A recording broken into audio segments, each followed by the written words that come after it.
cerveau au féminin, le podcast qui découvre la force cachée en vous. C'est pourtant une question simple. Vous connaissez-vous ? 3 mots ? C'est court, mais c'est si dur de répondre. Pourtant, il suffirait d'un oui pour débloquer beaucoup de choses. Je m'appelle Rachel et je suis coach certifiée en neurosciences motivationnelles. Dans ce podcast, tous les jeudis, je vous donne les clés pour comprendre comment vous fonctionnez, comment avoir un bon état d'esprit, savoir rebondir quand plus rien ne va, dépasser vos peurs, vos blocages et reprendre confiance en vous. Si vous avez un business, vous connaître, c'est la clé du succès. Et on en parle dans Le cerveau au féminin. Vous êtes beaucoup plus forte que vous ne le pensez. Et je vais vous le prouver.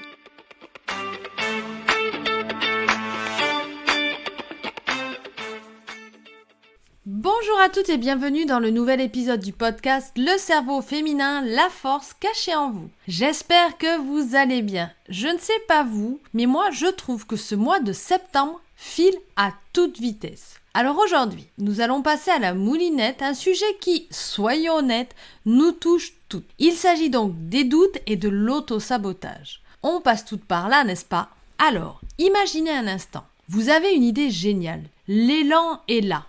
Et bam ! Soudain, le petit monstre du doute et son acolyte, l'autosabotage, débarquent en trombe. Vous connaissez ce duo infernal, cette petite voix qui chuchote « et si » ou peut-être que « mais imagine que » oui mais devinez quoi ? Aujourd'hui, on va démasquer ces troubles faits, comprendre leurs origines et surtout découvrir comment les mettre au placard. Alors, prête pour cette aventure ? Vous souvenez-vous de notre passionnant sujet de l'épisode de la semaine dernière ? On a plongé au cœur du syndrome de l'imposteur. Vous savez, cette drôle de sensation où on a l'impression d'être une arnaque en dépit de nos succès et compétences. Si ça ne vous dit rien ou si vous avez zappé ce rendez-vous, je vous conseille vivement d'y retourner. Vous découvrirez comment ce petit mensonge de votre esprit peut tout chambouler. Et croyez-moi, comprendre, c'est déjà commencer à le dépasser. Allez, une petite séance de rattrapage, ça vous dit ? Go sur le dernier épisode. Maintenant, abordons le sujet du jour qui va certainement faire écho en vous. Il s'agit du doute et de l'auto-sabotage. On se pose parfois le soir en se demandant « Pourquoi ai-je fait ça ? Mais pourquoi ai-je évité cette opportunité alors que tout était aligné ?» Là, entre ces deux interrogations se situe le nœud de notre sujet du jour. Tout d'abord, différencions bien les deux. Si le syndrome de l'imposteur, dont on a parlé la semaine dernière, est ce sentiment persistant d'être une supercherie malgré les preuves de vos compétences, le doute quant à lui est cette petite voix qui vous dit « Et si ça ne marchait pas ?» Il n'est pas forcément lié à une mésestimation de soi, mais souvent à la peur de l'inconnu. Et bien sûr, cette peur peut mener à l'autosabotage, cette tendance qu'on a parfois à mettre des bâtons dans nos propres roues. Imaginez-vous prête à organiser un événement ou un atelier pour votre entreprise. Vous avez tout planifié, choisi le lieu idéal, préparé le contenu avec passion. Vous savez que cela pourrait aider tant de personnes. Cependant, cette petite voix intérieure commence à murmurer. Et si personne ne venait ? Et si c'était un échec ? Ce doute est naturel et il se glisse souvent dans nos pensées. Mais si, sous l'emprise de cette peur, vous décidez finalement de limiter la promotion, de ne pas envoyer d'invitation ou de proposer l'événement gratuitement par crainte que personne ne paye, eh bien, voilà l'auto-sabotage en action. C'est comme préparer une grande fête mais ne pas inviter de convives par peur qu'ils ne viennent pas. Vous avez toutes les ressources pour réussir, mais c'est vous-même qui empêchez l'événement de briller. C'est comme conduire avec le frein à main. Vous avez tout pour avancer, mais vous vous retenez vous-même. L'entrepreneuriat est un voyage. Et ce voyage est autant intérieur qu'extérieur. Chaque entrepreneuse doit se connaître, comprendre ses réactions, ses peurs et ses motivations. Car en comprenant d'où vient ce doute, en repérant les signes avant-coureurs de l'autosabotage, vous pouvez non seulement les anticiper, mais aussi les contrer. Alors, pourquoi est-ce si crucial? Surtout pour vous, entrepreneuses en devenir ou en plein essor. Car chaque décision, chaque action influence la trajectoire de votre entreprise. Et c'est là que le développement personnel entre en scène. En se connaissant mieux, en travaillant sur soi, on peut non seulement naviguer plus sereinement, mais aussi optimiser cette trajectoire. Alors, je vous invite à la réflexion. Avez-vous déjà repéré un moment où, poussé par le doute, vous avez franchi la limite vers l'autosabotage? Comment l'avez-vous identifié et surtout, comment avez-vous réagi? L'aventure entrepreneuriale est faite de hauts et de bas. Chaque défi surmonté est une preuve supplémentaire de votre résilience et de votre force. Alors ne laissez pas le doute et l'autosabotage vous freiner. Vous êtes capable de bien plus que vous l'imaginez. Ah, le cerveau, cette merveille qui travaille sans cesse, sans même qu'on ne le réalise. Savez-vous que beaucoup de nos doutes et de nos actes d'autosabotage ont leurs racines dans des mécanismes de défense ancestraux? C'est fascinant, n'est-ce pas?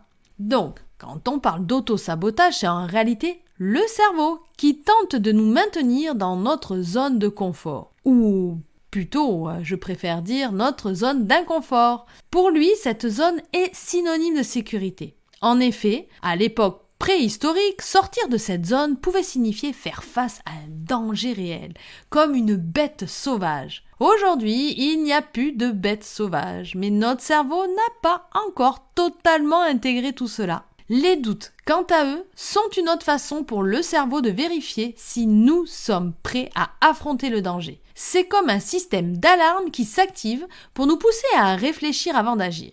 Seulement, parfois, cette alarme sonne un peu trop fort et un peu trop souvent, n'est-ce pas? En tant qu'entrepreneuse, comprendre ces mécanismes est essentiel. Pourquoi? Car cela vous donne le pouvoir. En comprenant pourquoi votre cerveau réagit de la manière dont il le fait, vous pouvez choisir de l'écouter ou de le rassurer et de passer à l'action. Prenons un exemple concret. Si à chaque fois que vous voulez lancer un nouveau projet, vous êtes envahi par des doutes, cela peut être interprété comme votre cerveau qui vous dit « Hey, attends une seconde, est-ce qu'on est vraiment prête pour ça ?» Plutôt alors que de le voir comme un frein, utilisez-le comme une occasion de faire un point, de vous assurer que tout est en place, tout est en ordre et une fois que c'est fait, lancez-vous avec assurance. La clé ici est de travailler avec votre cerveau et non contre lui. Le développement personnel et la connaissance de soi nous permettent d'affiner cette relation avec notre esprit, de déjouer ses pièges et de s'en servir comme d'un puissant allié dans notre quête entrepreneuriale. C'est une aventure et elle est d'autant plus passionnante quand on comprend les enjeux profonds.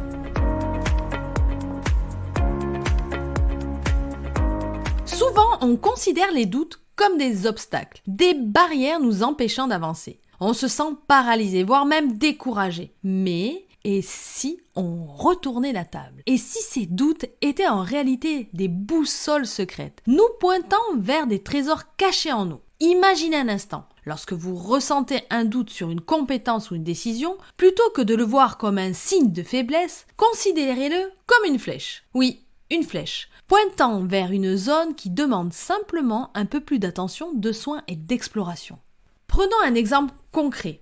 Vous doutez de vos compétences en communication. Au lieu de vous dire « je suis nul, je ne serai jamais une bonne leaduse », posez-vous la question « pourquoi ce doute ? Qu'est-ce qui concrètement me fait penser ça ?»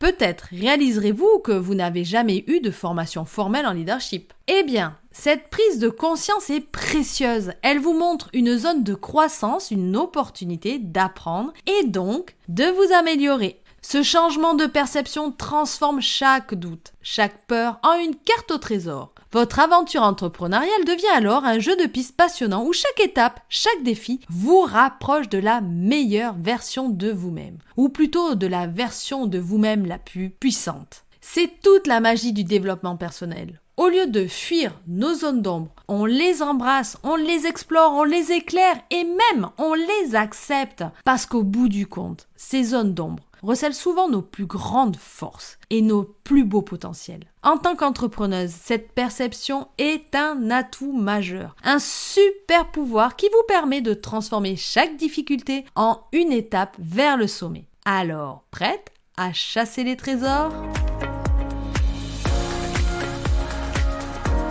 Nous voici à un moment clé. À travers une question puissante, nous allons dévoiler la face cachée du doute et de l'auto-sabotage. Car comprendre ces mécanismes, c'est déjà faire un grand pas vers leur maîtrise. Prête pour une réflexion qui pourrait changer votre perspective. Respirez profondément et demandez-vous, quand avez-vous transformé un doute en opportunité pour la dernière fois ? Simple en apparence, cette question vous invite à plonger en vous, à reconnaître vos moments de résilience et à célébrer votre capacité à évoluer. Car derrière chaque doute se cache souvent une opportunité à saisir. Prenez le temps de méditer là-dessus et voyez ce que cela évoque pour vous.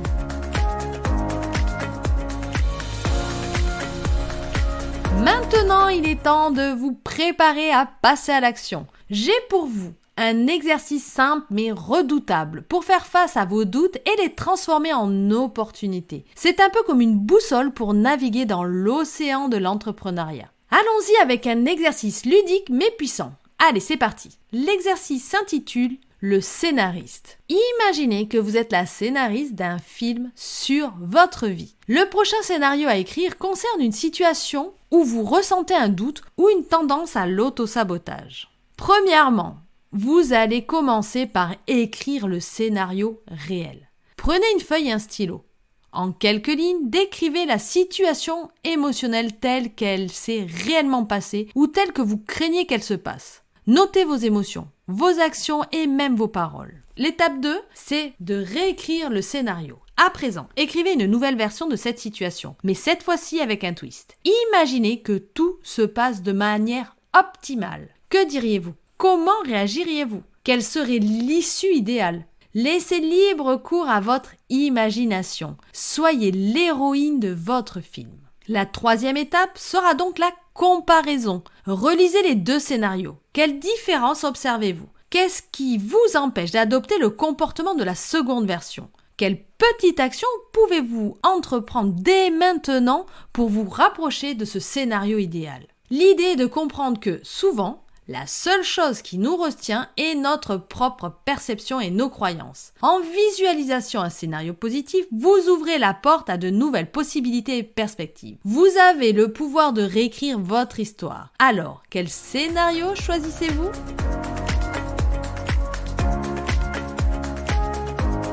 Il est temps maintenant de clore cet épisode riche en découvertes. Rappelez-vous que chaque doute, chaque questionnement n'est pas un obstacle, mais une chance. Oui, une chance de grandir, de se dépasser et de briller encore plus. Embrassez ces moments, apprenez à danser avec et avant tout, transformez-les en opportunités en or.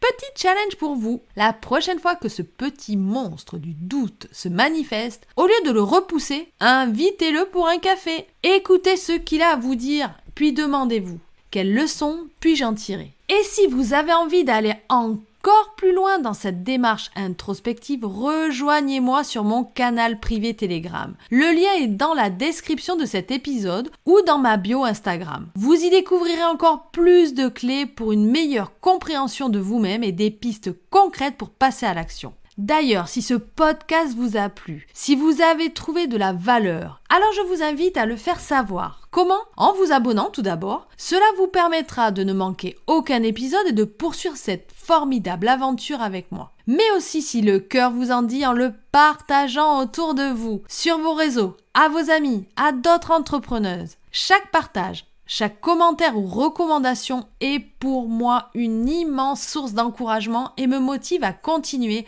à créer des épisodes toujours plus pertinents pour vous. C'est grâce à vous que ce podcast peut grandir, s'améliorer et toucher davantage de femmes entrepreneuses. Alors, si vous avez quelques secondes, un petit clic pour s'abonner, un autre pour partager et vous ferez partie intégrante de cette belle aventure. Merci infiniment pour votre soutien et votre belle énergie positive. Je vous dis donc à jeudi prochain pour de nouvelles aventures cérébrales et entrepreneuriales. Continuez de briller, prenez soin de vous et écoutez-vous sans oublier que vous êtes bien plus forte que vous ne le pensez. À très vite!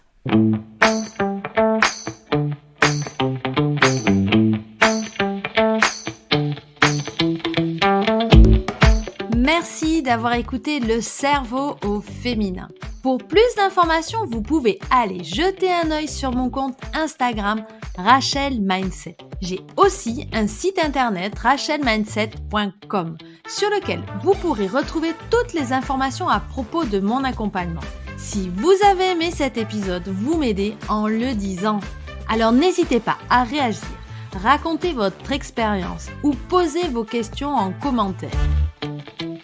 Le cerveau féminin revient jeudi prochain. En attendant, n'oubliez pas, vous êtes plus forte que vous ne le pensez.